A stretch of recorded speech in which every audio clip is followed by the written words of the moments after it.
Disney Dreamlight Valley's Eternity Isle expansion pass is coming to the game on December 5th, and with it, some pretty interesting new machines.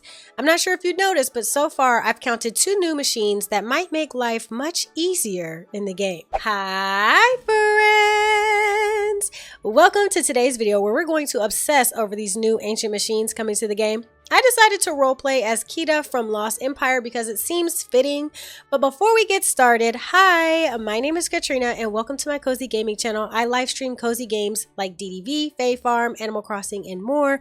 If that's something you're interested in, join us for a live stream. Come hang out. We'd love to see you. But without further ado, let's jump right into the video. Okay, so let's start with what we know. If you guys didn't see the showcase, I would highly recommend you go watch it. They live streamed a showcase to explain everything that's coming on December 5th, including the new expansion pass. So what we know is these ancient machines, one, are going to be craftable, which I think is pretty cool. That's useful. Just depends on what we're going to need to craft them. And the goal of the machines is to make things more efficient.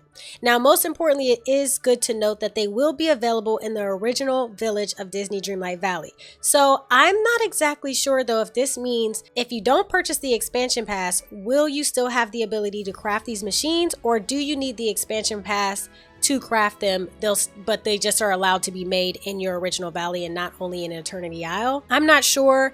I guess maybe we'll have to wait for more information, but if anybody has the answer to that, feel free to comment it below. All right, so now let's jump into the first machine that we saw, which was a watering machine. So what I can tell from the video, and I'll insert clips so you guys can see everything here, it waters a patch of plants that it sits close to, from what I can tell. Also, one of these seems like it's sitting at an angle.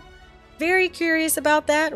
I'm hoping that we get to put them on an angle, but we'll see. We'll see. So this ancient machine is used to basically water your garden for you, which I think is going to be so helpful, because I don't know about anybody else, but when I was working through the original quest to upgrade my watering can, I was thinking that eventually we'd be able to easily water a large patch of our garden without having to do like the individual lines like how we've seen, but that didn't really happen. So now we still have to, we can water like chunks, but it can be kind of time consuming, a little tedious to line your character up perfectly in order to water the garden. So from the video, we can see that it waters each row of plants, which is cool. And I assume maybe we just turn it on and it does its thing, and maybe it'll register when the plants are dried up and need to be watered again. I don't know. It'd be really cool to see how that plays out.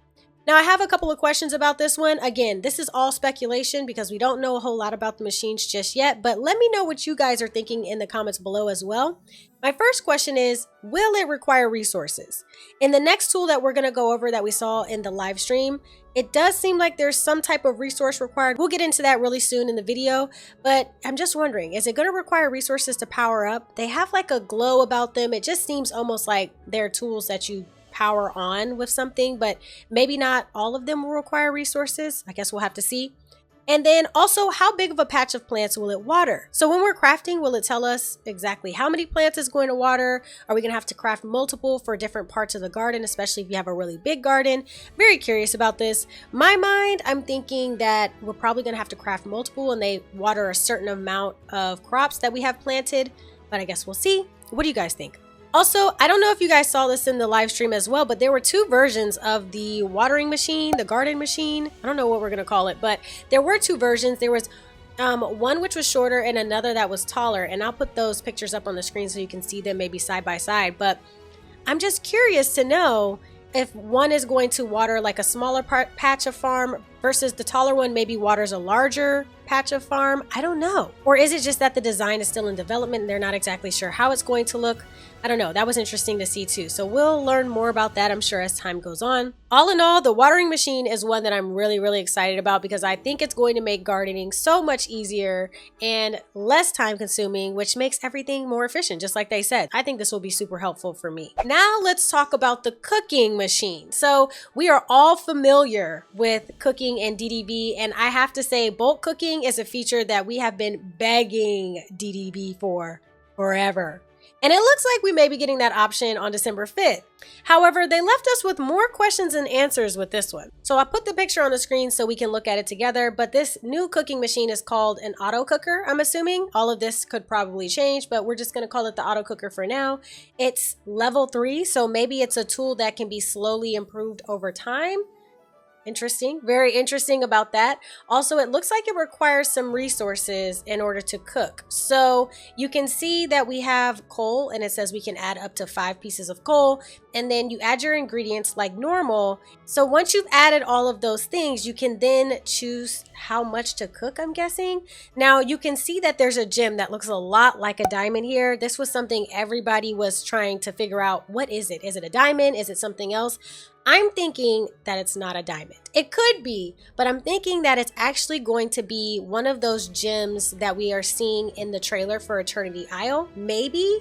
But then again, since they did say it was going to be available in your original valleys, maybe they're going to use a resource that everybody will have access to. That actually might make more sense now that I'm thinking about it. So what we do know is that it is going to require some resource, and it looks like it's going to revolve around some type of gem, maybe a diamond. What I'm nervous about is it says how much, and to craft one item, I don't know if I'm reading this right, but to craft one recipe, you have to add 25 of this gem. Now, I don't know. I'm thinking that this might be subject to change, but 25 gems to craft one, what's the benefit? What would be the benefit? Why wouldn't we just regularly cook at the stove? I'm curious. I'm hoping that it's like you add 25 gems to craft like 10 at one time or something like that. Obviously, I feel like there would need to be more recipes crafted at once. Also, you can see that there is a cancel all, which is kind of cool because if you're in the middle of cooking a bunch of recipes that you decide you no longer need, then you can cancel them. And then it looks like you can claim up to 30. So maybe this is saying that you can make 30 meals at a time, or up to 30 meals at a time. My curiosity lies around a couple of things. What is this gem that is required for cooking? How much will it make at once in total? And lastly, will there be time passed as we allow it to cook? So is it going to be instant? Like you go ahead and say, I want to claim 30, or is it going to be time passed? I think I'm leaning more towards time passed because there is a cancel all button, which means it would have to take some amount of time in order to be able to hit cancel all. I spend a lot of time cooking in DDV just because you guys know in order to have that speed boost, you gotta be able to, eat a lot of meals. So this is gonna be super helpful, I think, for a lot of people. It really just does depend on what it's gonna require in order to bulk cook all of these meals. So I guess we'll see.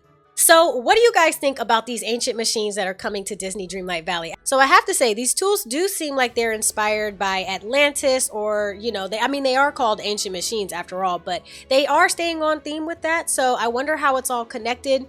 But I do think that these tools are going to be super useful, super helpful, and I'm really excited to see them come to the valley. Let me know what you guys think in the comments below. If you did like the video, please don't forget to give this video a thumbs up.